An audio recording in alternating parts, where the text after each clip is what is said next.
pessoal, tudo bem? Então, estão curtindo a minha autobiografia audiovisual aqui no Continuar a Vida Após a AVC? Pelo tanto que eu tenho recebido de feedback, de comentários, tanto aqui no canal quanto no meu Instagram, o @viajanteseculado oficial, caso você não me siga no Insta, aproveite e faça isso agora. Meu arroba do Instagram está aqui, @viajanteseculado oficial. Uma palavra só, onde o O duplica. Aproveite e me siga no Insta também. Está curtindo os capítulos da minha autobiografia audiovisual aqui no canal?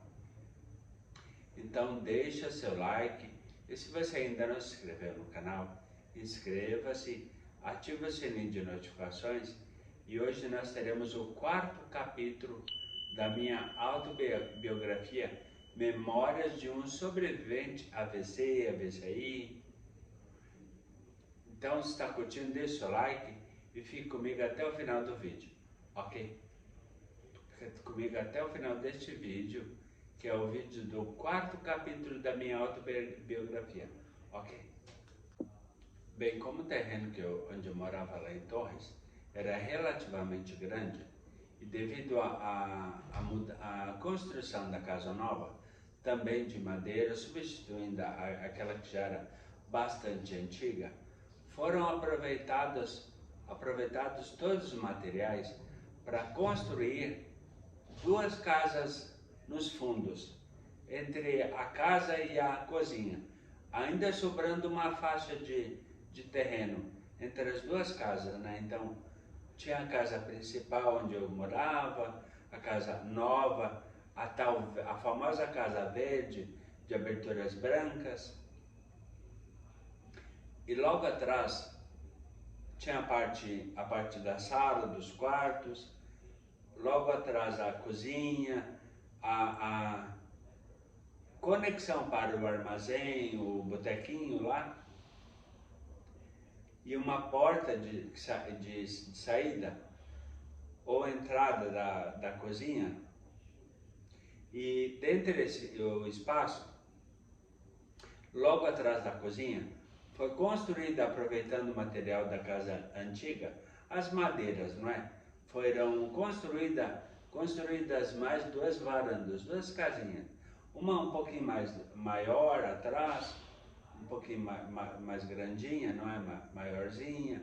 E outra um pouquinho maior, aliás, um pouquinho menor, que dava tipo uma sala e quarto, também mais ao fundo. Mas lá, com a extrema do outro terreno, terreno este que também dava frente para a Rua Coronel Pacheco, bem ao lado do salão de cabeleireiro, onde eu cortava cabelo. Ou seja, entre a extrema do terreno seguinte e os fundos do cabeleireiro, foi construída uma outra varandinha, uma espécie de sala e quarto, ou sala, cozinha e quarto, no mesmo cômodo. E atrás desse terreninho, aliás, dessa casinha, desse cômodo, tinha uma patente. Como eu falei, nós não tínhamos banheiro, era patente. E Vaíra, como fazia para tomar banho? Uma bacia grande de alumínio, e tomava banho de canequinha. Literalmente, como chama no Nordeste, tomava banho de cuia. Pegava uma bacia grande, colocava água lá, água quente, e depois punha água fria para deixar uma temperatura boa para tomar banho, né? Mesmo que se fosse inverno, verão, até porque, como eu já comentei, graças a Deus a temperatura de 2 é uma temperatura muito boa ao longo do ano inteiro, independente da estação. E esses cômodos, tanto a casa um pouquinho maiorzinha atrás, construída com as madeiras antigas da casa que foi substituída, a casa que foi demolida, desmanchada, digamos assim, tanto a maior quanto a menor, foram alugadas e devido ao fato de não acabamos destruindo, ou melhor, o negócio do botequinho lá do armazenzinho foi dado baixa. E ou seja, não tínhamos mais essa fonte de renda. Então, alugamos tanto a varandinha maiorzinha atrás, quanto a menorzinha do lado da patente. Alugamos as duas. Ou seja, era a nossa fonte de renda por vários anos. Essas duas casas, aliás, uma casa que era um pouquinho maior e outra que era bem menor, apenas um dormitório, sala, cozinha, digamos assim, né? Uma casa só com 3 cômodos e todo mundo usava a mesma patente, porque não tínhamos banheiro na época, não é? Então o que acontece? O espaço onde existia o armazém, o botequinho lá, Armazém Nunes, inclusive, nunca esqueço, tinha um nomezinho lá na frente. Todo de branco, uma portinha lá, que dava exatamente para a rua Coronel Pacheco, do ladinho do meu quarto e do meu irmão mais acima. Meu irmão mais velho, acima de mim, que era o terceiro irmão no sentido do mais velho para o mais novo, né? Porque como era o caçula, a família é composta por 8 irmãos, 4 homens e 4 mulheres. Então, o armazém, ele tinha uma ligação à frente, a porta de frente dele, era exatamente para a rua Coronel Pacheco.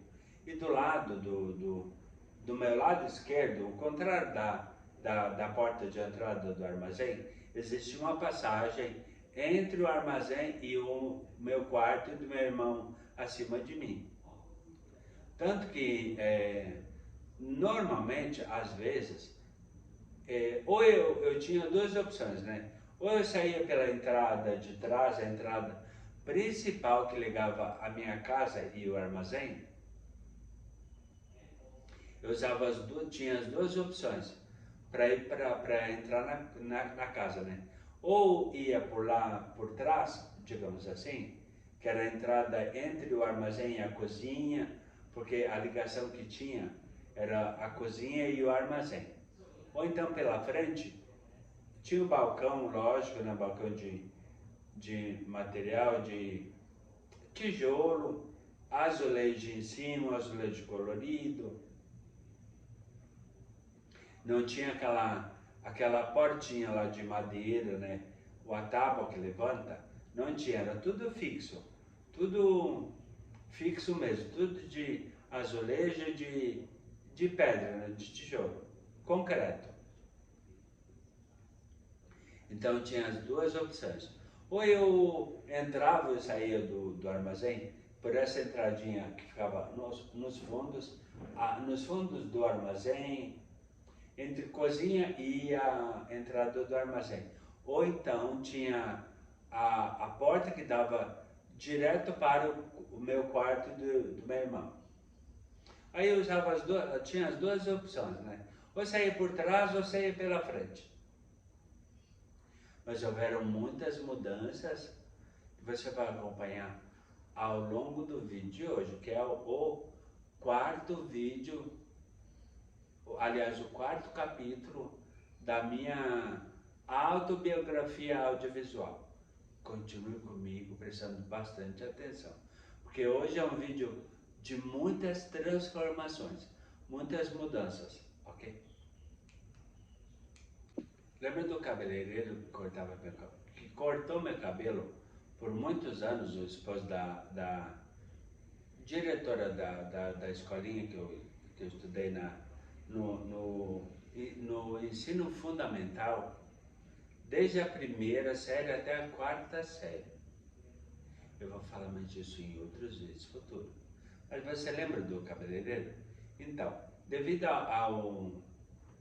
a baixa no armazém, porque meus pais acabaram por desfazer o negócio, ou seja, deram baixa em toda a papelada lá de uma espécie de MEI, digamos assim, ou no estabelecimento.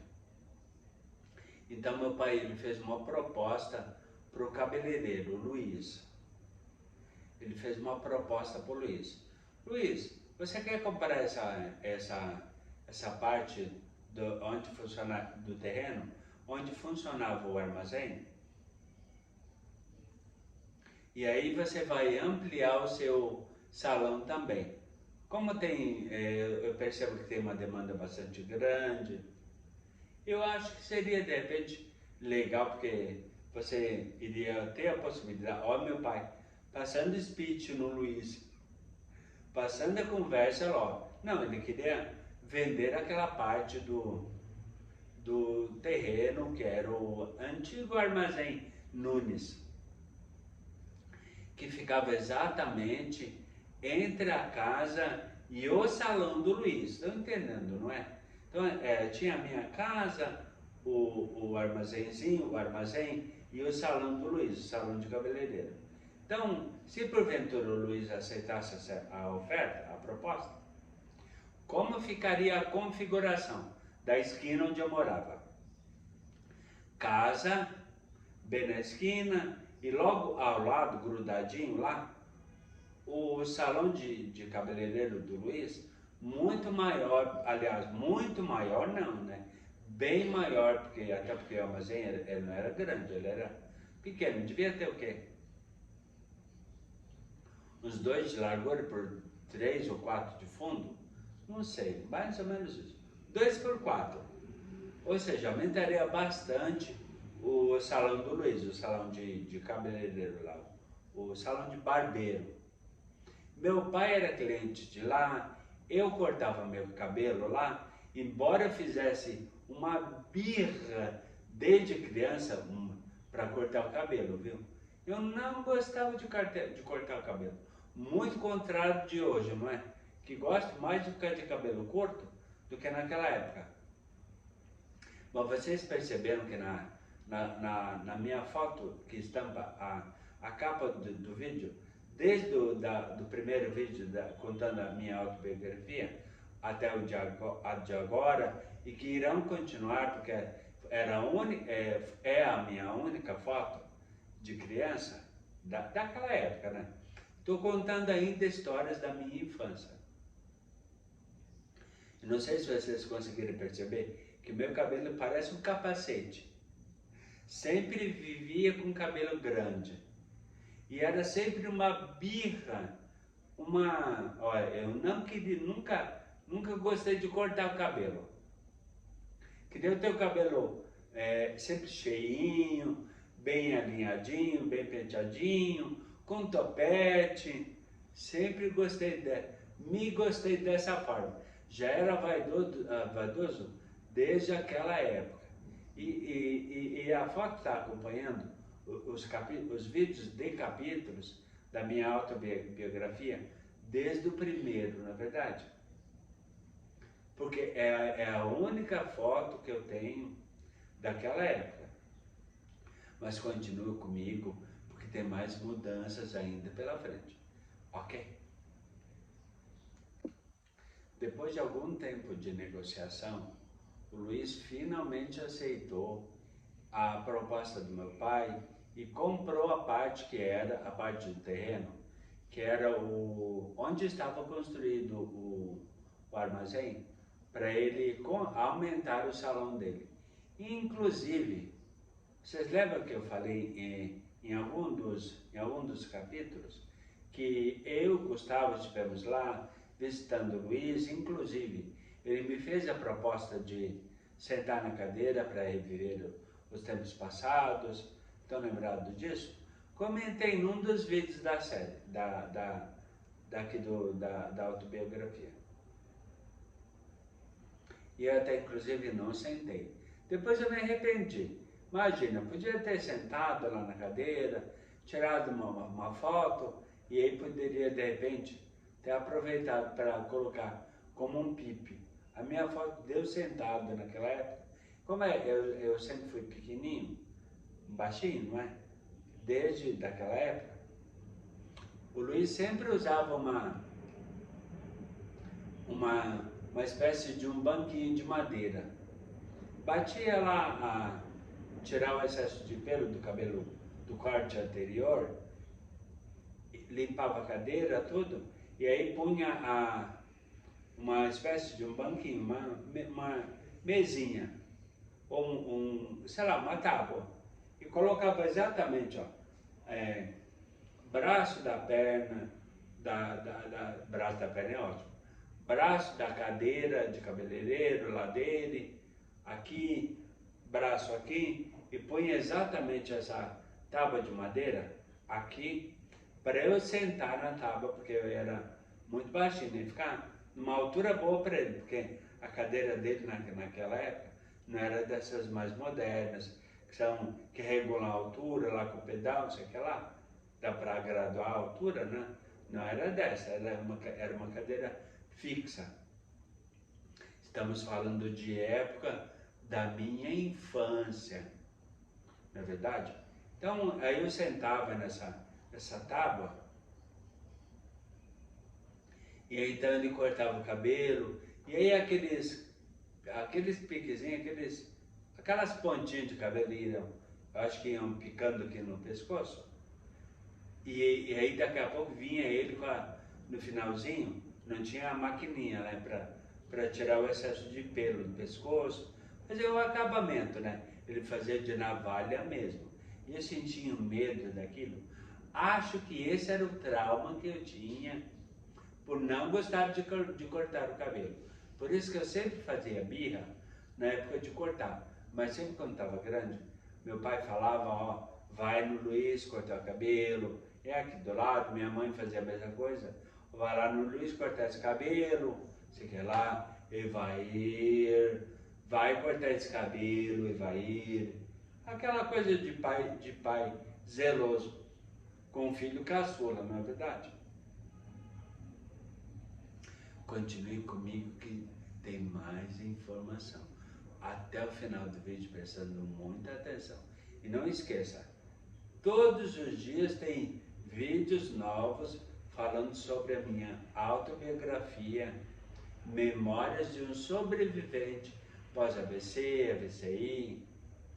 Ok? Fique comigo até o final do vídeo, porque cada um vídeo linka com o outro e a melhor forma de você se conectar com toda a minha autobiografia, ok?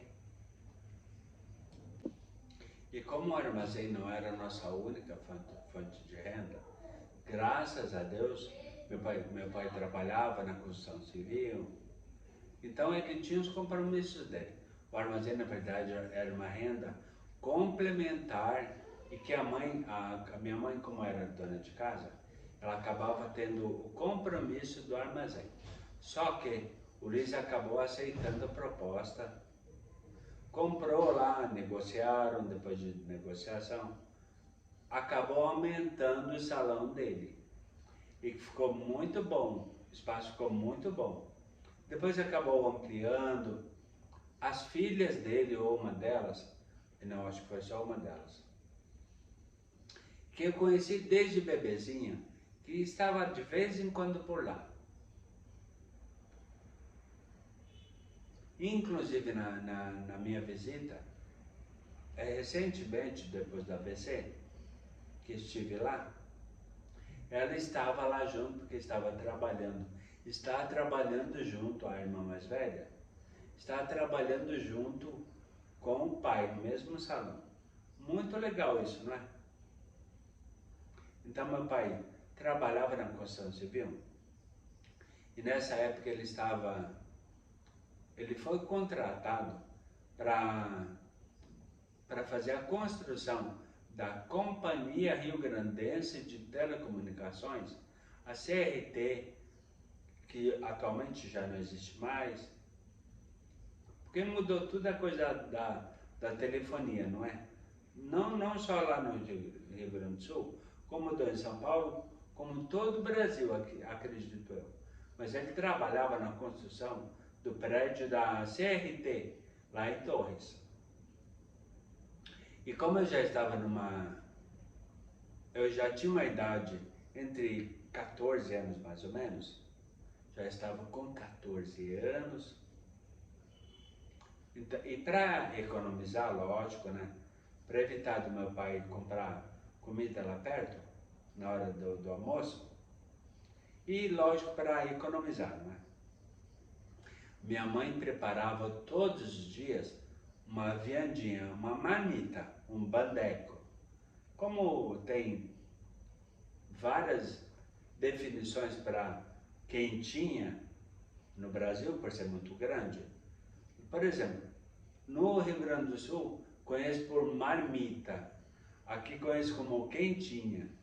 Lá no Maranhão, conheci, como já conheci, o estado, é conhecido como bandeco. Bom, mas de qualquer forma, vai ir lá levando o almoço do pai, feito pela mãe, numa marmitinha lá, num pratinho de alumínio e tudo enrolado num pano de prato. Aí era feito mal assim, como se fosse uma sacolinha, um nozinho que ela dava lá tudo, preparadinho direitinho a refeição do pai, né? Garfo, faca dentro, e eu e vai caminhando desde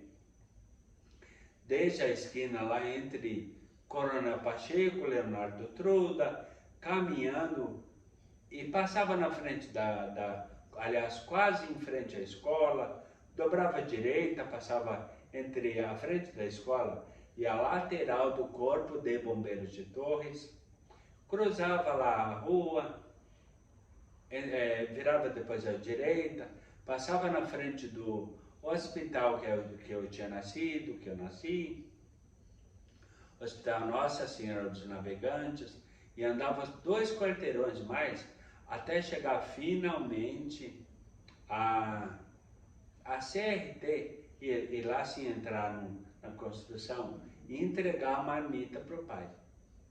E esse era meu trabalho. Eu chegava da escola, já estava lá me esperando, lá, porque eu estudava sempre, normalmente eu estudava de manhã. Ou quando eu estudava à tarde, já estava lá esperando. E eu gostava porque na verdade era um passeio. Estava lá quase entrando na adolescência, com 14 anos, não é? Então era uma forma de passear. Dar uma saída, uma espairecida. Chegado do colégio, ou antes dele, né, antes da escola, dependendo do turno que estudasse, ou de manhã ou à tarde, era o meu passeio. Então eu gostava, porque eu gostava mesmo, sempre gostei de passear. Tanto que eu criei, além do Continuar a Vida Após o AVC, eu criei o canal do Viajante Circulado também. E, inclusive, você já se inscreveu no canal do Viajante Circulado? Link na descrição. Inscreva-se e ative o sininho de notificações, porque eu estou postando muita coisa legal e tem muita coisa muito mais legal para postar ainda lá no canal. Link na descrição. Inscreva-se no Viajante Circulado, ative o sininho de notificações e me ajuda a dar uma força para o canal onde eu falo sobre a minha reabilitação e falo também muito sobre passeios, como eu acabei de falar, que gosto de fazer, viagens, falo sobre comida, independente do país, viu? Comida mundial, gastronomia mundial, acessibilidade, ou seja, falo de um tudo no canal do Viajante Circulado. Link na descrição. Inscreva-se, ative o sininho de notificações e aguarde, porque amanhã tem mais outro novo capítulo e novas aventuras do Evair na autobiografia e memórias de um sobrevivente. Beleza? Até amanhã. Beijo no coração, fique com Deus, tchau, até lá.